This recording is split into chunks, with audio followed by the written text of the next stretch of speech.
Deputy Speaker, I rise in support of the second reading of this bill. Last month, I was afforded the honour of speaking on the condolence motion for my father, the late John Spender KC. A lot has changed since my father first came to Parliament in 1980, and much of it is for the better. We are more representative of Australia, with more women, more people from non-European backgrounds in this place than ever before. We are more sophisticated in our understanding of the challenges we face and in the means by which we choose to face them. We are more independent and global in outlook, with a greater influence on the issues that matter most to Australia. But one thing we have lost is public trust. Trust that parliamentarians will act with integrity. Trust that citizens will be given transparency. Trust that when our representatives let us down, there will be accountability. In 1982, in my father's first term as member for North Sydney, 2 ministers resigned from the Fraser government because one of them failed to make a customs declaration for a 6-inch television set. Yet in recent years, we have seen pork barrelling, sports rorts, countless jobs for the boys, with no consequences for those involved.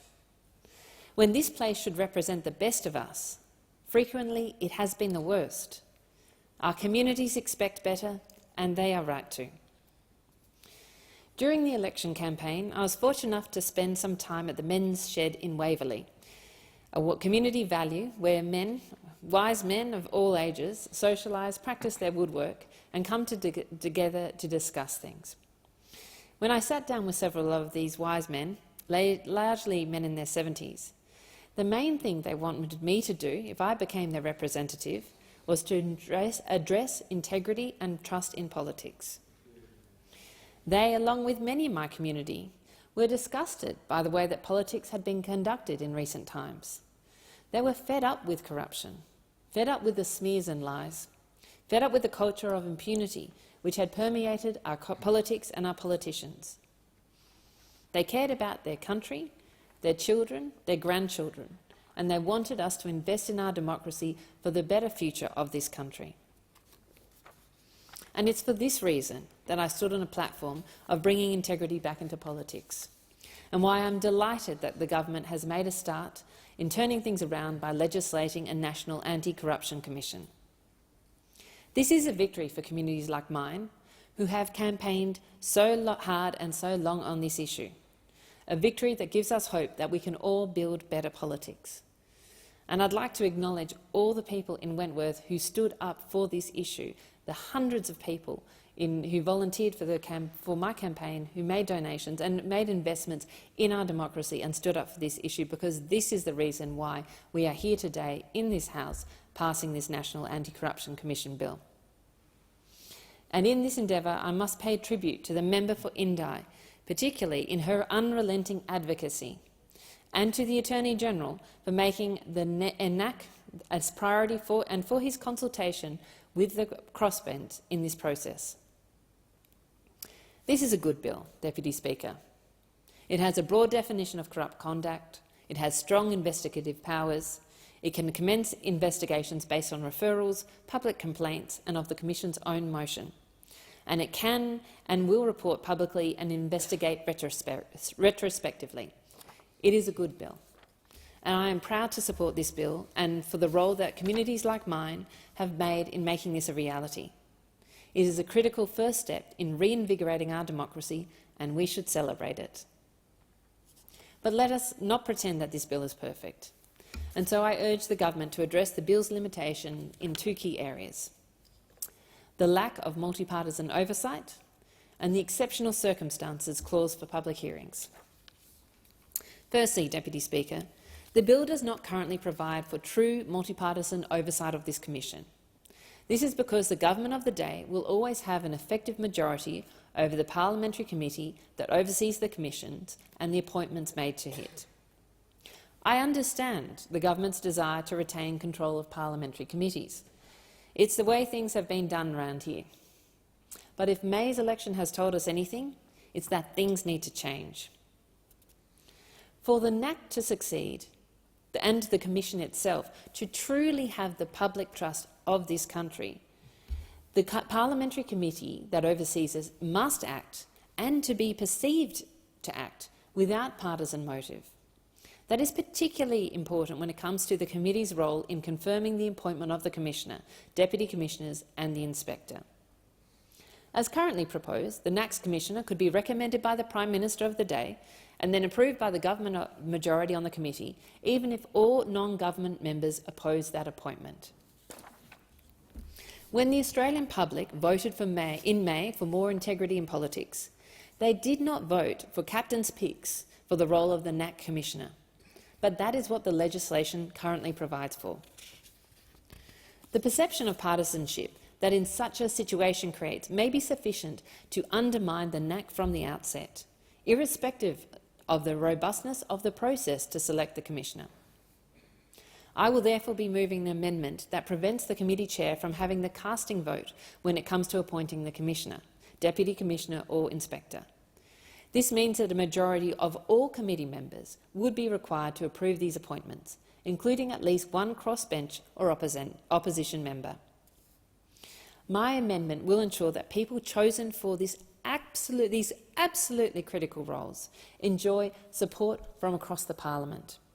It will ensure that the Commissioner is truly independent, and it won't affect the government's control over other committees' business.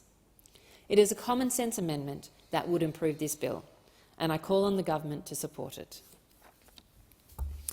Secondly, Deputy Speaker, it is clear that the language of exceptional circumstances sets the bar too high for public hearings. It has been included against the advice of integrity experts. It is not defined in the legislation, and it is a serious climb down on the government's much publicised set of design features. The Victorian experience shows that the requirement severely limits the Commission's ability to expose issues that are in the public interest. Between 2012 and 2020, the Victorian IBAC held just 8 public inquiries. In the same period, the New South Wales ICAC held 42. New South Wales is not an inherently more corrupt place than Victoria. The only difference is that the Victorian IBAC is hamstrung by the need to prove exceptional circumstances before they can hold a public hearing. Sunlight is the best disinfectant, Deputy Speaker. Public hearings expose wrongdoing. They are an effective tool of investigation, and they are a deterrent to those considering engaging in corruption. Perhaps, most importantly, they build trust in our government. Trust that the men in the Waverley shed that I sat with over a cup of tea during the election campaign want us in this Parliament to rebuild. Deputy Speaker, I have spoken with people who've expressed to me the concern that public hearings can unfairly damage the reputation of an innocent witness. I understand those concerns, and I share them. That is why I strongly support the inclusion of public interest tests before the decision is made to hold a public hearing. And that is why I also support witnesses being provided appropriate mental health and support services if they need it. Mr. Speaker, the facts show that when public hearings can be held, they are used sparingly and effectively. In the past 8 years, the New South Wales ICAC held less than 5% of its hearings in public. And when they did, they were effective in uncovering serious and systemic corruption. For example, in the case of Eddie Obeid, former New South Wales ICAC Commissioner said, and I quote, that the operations behind these cases could not have been undertaken without public hearings. The operations behind these cases could not have been undertaken without public hearings. This is in the case of one of the most egregious examples of corruption that the state of New South Wales has seen. Public hearings should happen when it is in the public interest to hold them. They should not be unnecessarily restricted by the need for undefined exceptional circumstances. I therefore urge the government to support the amendment moved by the member for Indi to remove exceptional circumstances clause from the legislation, or, at a minimum, to define what those circumstances are. Deputy Speaker, my community will be delighted to see this legislation passed and is one of the core reasons why I was elected to this House. But whilst this is an important reform, it must only be the start. We have seen dangerous tyranny in the highest offices of countries across the world. Many of them are neighbours. And this must be a message that now is the moment to invest in our democracy. We must invest in our democracy. That means legislating truth in political advertising reforms to stop the lies and misinformation that are increasingly a feature of election campaigns. It means ending the culture of jobs for the boys, so that people are appointed to our highest offices because they are the best person for the job. And it means giving back power to the community by following the example of countries like Ireland and France and using citizens' assemblies to help tackle some of our toughest political challenges, such as donation reform. Deputy Speaker, legislating the National Anti-Corruption Commission is a great start. I'm very proud to be part of it, and with some simple amendments it could be even better. But to truly restore trust in our politics, there is much more left to do. Thank you.